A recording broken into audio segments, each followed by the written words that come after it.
The film opens with a passage from a book called Seeing Through Ghosts, written by a woman named Florence Cathcart. In it, she explains that between 1914 and 1919, war and the influenza outbreak killed at least 1 million people in England. So many families were left grieving that desperate people started believing in ghosts just to feel close to the dead again. The story is set in London in 1921, 3 years after the First World War. Florence Cathcart has built a reputation for exposing fake mediums and fraudulent spiritualists. She works closely with the police, and she believes in nothing mystical or religious. To her, every strange event has a scientific explanation, and she is determined to prove it. One day, Florence attends a session run by a so-called powerful medium. A crowd has gathered, including a grieving mother named Hillary, whose daughter recently died. As the medium chants, Hillary's candle suddenly goes out. Maggots appear inside a glass tube holding a dead crow. Two people start bleeding from their noses. Then Hillary sees what looks like her dead daughter reflected in the glass. She is told not to turn around, only to keep staring at the tube, and she calls out to her child through her tears. But Florence has seen enough, and she exposes the whole thing. The girl in the reflection is just an ordinary child. The crow was switched. The candle was blown out using a hidden string. Even the nosebleeds came from capsules filled with paint. These frauds have been robbing grieving people for a long time, and Florence orders the police to arrest every one of them. Oh, stay there!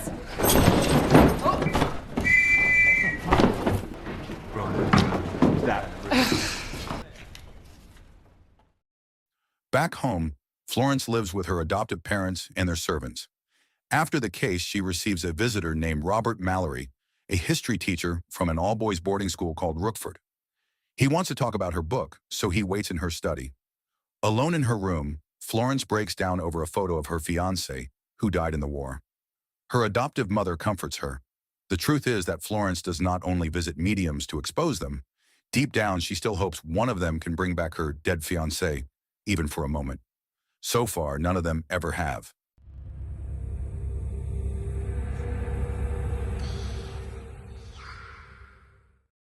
When Florence meets with Mallory, he finally reveals why he came. 3 weeks earlier, one of his students, a boy named Walter, died under mysterious circumstances. Before his death, Walter claimed he had seen a ghost at the school. Mallory explains that Rookford was once a private family home, and according to local rumor, a child was murdered there years ago. To back up his story, he shows Florence old class photographs. In every graduating photo taken between 1902 and 1906, the figure of a young boy appears standing in the corner of the group, someone who was never supposed to be there. But the most disturbing photo was taken just a month ago. This time the figure is not with the students. It appears inside a dormitory window, staring out with its mouth wide open. Florence dismisses the photos as camera tricks, but Mallory insists something is wrong at the school. When she learns that most of the students are orphans, she reconsiders. Florence is an orphan herself, so she understands what those boys have been through. She agrees to investigate. After a 2-day train journey, Florence and Mallory arrive at Rookford, where the groundskeeper Judd greets them. As they tour the grounds, Florence watches the boys run around and gets her first look at the dormitories. She is welcomed by Maud, the school matron, who admires Florence and has read all her books. Maud mentions she has worked there for 14 years, and like Florence, she does not believe in ghosts. Florence briefly greets a student named Thomas, better known as Tom, but Maud quickly scolds him for not returning to the dormitory with the others. Soon after, Mallory introduces Florence to Reverend Purslow, the headmaster, then takes her to the classroom where sightings keep happening. This is also where Walter's body was found. Out on the terrace near a staircase leading down to the courtyard, the boys are so terrified of this room that none of them will enter it anymore. While examining the terrace, Florence finds a toy eye, and she realizes it came from Walter's teddy bear. She also learns that Mallory strongly dislikes Judd. According to him, the groundskeeper fakes illnesses like paralysis just to keep his job at the school. A moment later, Mallory suddenly excuses himself and returns to his room.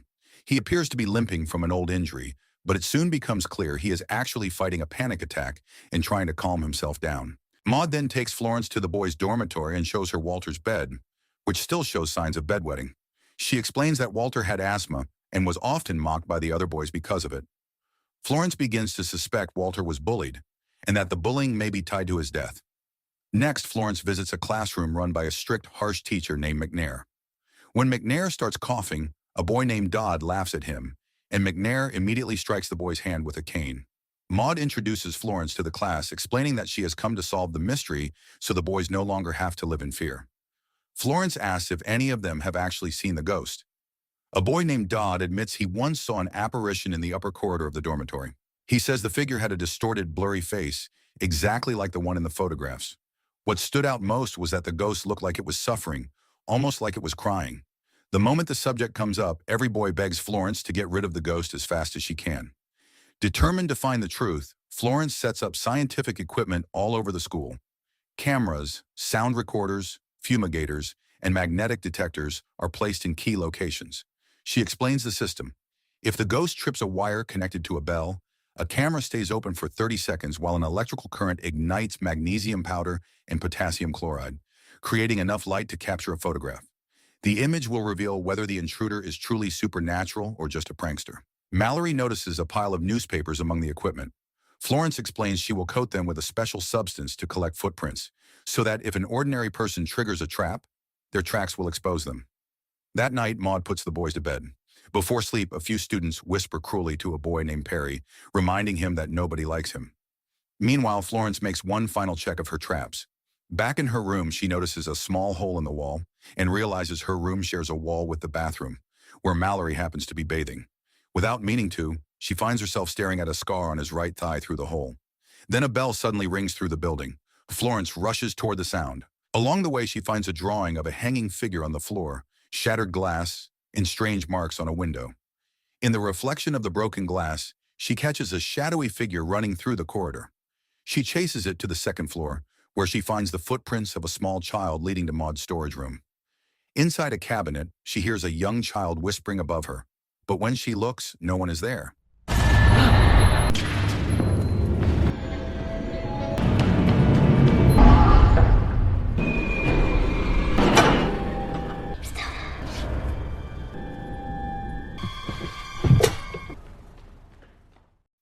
Heading back down, she sees someone slip into another room.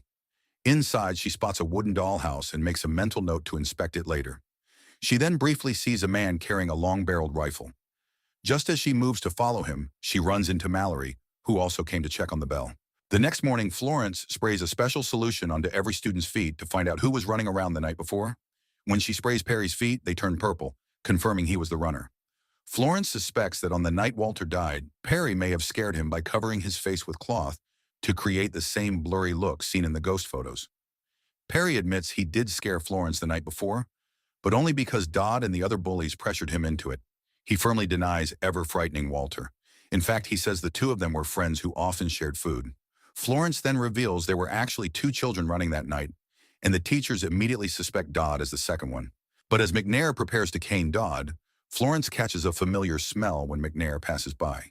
It is the scent of the balm he uses, the same scent she noticed on Walter's teddy bear and inside the haunted classroom. The pieces fall into place, and she realizes McNair was there the night Walter died. She lays out her theory. Walter was wandering after hours when McNair caught him and punished him by taking away his beloved teddy bear, then left him alone in the dark. Terrified and alone, Walter likely suffered a severe asthma attack that killed him. McNair confirms it. He caught Walter out of bed, took his teddy bear, and left him crying in the classroom. Walter kept insisting he had seen a ghost, but McNair dismissed it as nonsense. He never imagined the boy would have a fatal asthma attack. Overcome with guilt, McNair explains that he pushed the students so hard because he believed strict discipline would turn them into strong men. With the truth out, Purslow dismisses him from the school immediately to avoid a scandal. Mallory is relieved. As far as he is concerned, Walter's death is solved, and Florence has proven there is no ghost. But Florence is not convinced. Something about the place still feels wrong. Later, walking through the woods, she runs into Judd, who is out hunting. Instead of talking about ghosts, he warns her to pay more attention to the living than the dead. Soon after, the school term ends and the students leave with their families. Only the teachers, staff, and Florence remain. One day, sitting by the lake, Florence takes out a cigarette case that belonged to her dead fiancé. A gunshot echoes from the forest, startling her, and she drops the case into the water. Then she notices what looks like a hand beneath the surface. Before she can react, she loses her footing and falls in. Mallory is nearby and pulls her out just in time.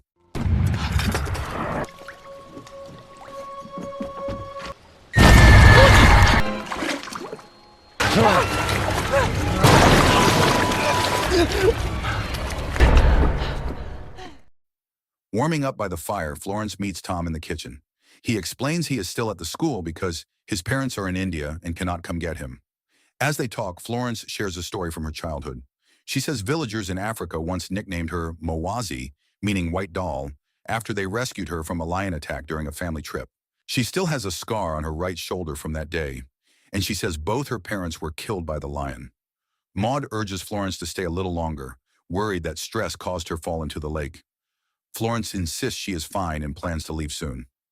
Later, Mallory runs a warm bath for her.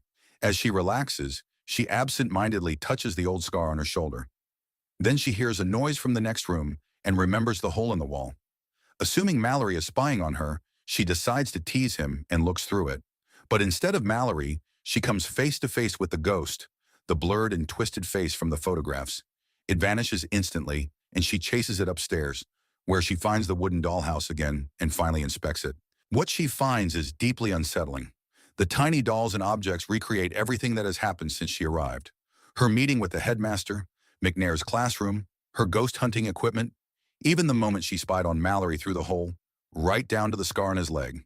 Then she notices the worst detail of all. Inside the dollhouse is a miniature Florence examining the dollhouse, exactly as she is doing right now. And standing directly behind that little figure is the ghost child. Florence spins around. Shaken, she tells Mallory there is still something hidden in the school, and she refuses to leave until she finds it. At the same time, Maud and Tom notice one of Florence's temperature devices has recorded a sudden drastic drop. Following the readings, Florence searches the walls and discovers a hidden cupboard. Inside is a worn old rabbit doll. When she activates it, the toy plays a haunting melody, and for some reason, Tom becomes terrified of it. Florence resets her equipment, and the activity starts again. The magnetic detector moves on its own. A child laughs in the corridor. Then she sees the man with the long-barreled rifle. She is so startled that she trips her own wire, triggering a camera, but the figure vanishes before she can reach it. Convinced someone is playing tricks, she accuses Tom of laughing to scare her.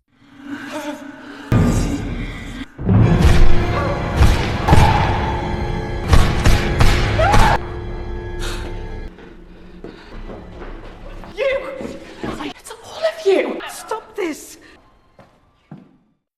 Later, Florence and Mallory develop the photographs, hoping to catch the rifleman. While they wait, Mallory opens up about his past. Like Florence's fiancé, he was a soldier in the First World War. He lived in constant fear inside the trenches, never knowing when the next attack would come. A gunshot wound left him with a permanent limp, and the memories still trigger severe panic attacks. When the photographs are ready, they examine each one. One camera had been aimed directly at the man with the rifle. But instead of a living person, the image shows the ghost child with a distorted face. For the first time, Florence cannot explain it away. She finally accepts that a real ghost may exist in the school. The emotional weight of the moment pulls Florence and Mallory together, and the two become intimate. Soon after, a bell rings inside Mallory's room. He goes to check but finds nothing, and then the door slams shut and locks on its own. Meanwhile, Florence is horrified when a face appears in the pillow beside her. She tears it apart, scattering feathers everywhere, and inside she finds something impossible. It is her dead fiancé's cigarette case, the same one that fell into the lake. Whatever is haunting this school is now toying with her directly. Desperate to find Mallory, Florence runs outside, but she is stopped by Judd, who is holding his rifle. Judd admits he has been watching her through the windows for a long time, including earlier that night when she was with Mallory. He is jealous. In his eyes, Florence betrayed her dead fiancé by moving on. The confrontation turns violent, and Judd knocks her unconscious. Things get worse when Judd tries to assault her. But just as he moves in, the ghost child suddenly appears in front of him, and the sight terrifies him.